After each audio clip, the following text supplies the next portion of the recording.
और मैं अपने अनुभव से कहता हूं, फ्यूचर टेक्नोलॉजी हो,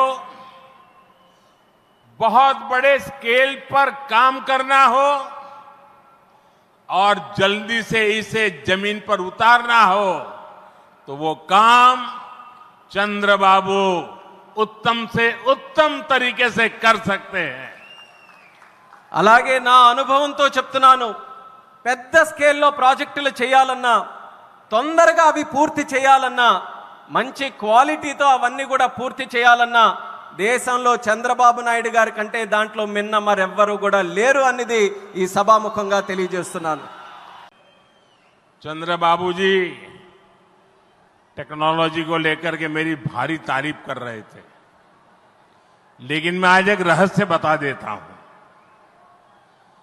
जब मैं गुजरात में नया नया मुख्यमंत्री बना तो मैं बाबू हैदराबाद में बैठ करके किस किस प्रकार के इनिशिएटिव ले रहे हैं उसका बड़ा बारीकी से अध्ययन करता था और मैं उसमें से बहुत कुछ सीखता था और उसे आज मुझे लागू करने का अवसर मिला है।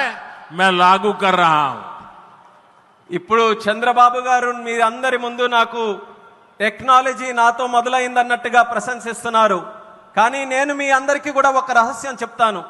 నేను సరికొత్తగా ముఖ్యమంత్రి అయినటువంటి రోజుల్లో గుజరాత్లో ఉన్నప్పుడు అప్పుడు చంద్రబాబు నాయుడు గారు ఆంధ్రప్రదేశ్లో హైదరాబాద్లో ఐటీని ఏ రకంగా డెవలప్ చేస్తున్నారో నేను క్లోజ్గా అబ్జర్వ్ చేసి అధికారులను కూడా పెట్టి అబ్జర్వ్ చేయించి ఆ రోజు నేను చాలా దగ్గరగా తెలుసుకున్నటువంటి విషయాలు మళ్ళీ తిరిగి ఈ రోజు ఆంధ్రప్రదేశ్కి వచ్చి మళ్ళీ మీ అందరి ముందు ఈ రోజు నేను చేయగలుగుతున్నానన్నది తెలియజేస్తున్నాను।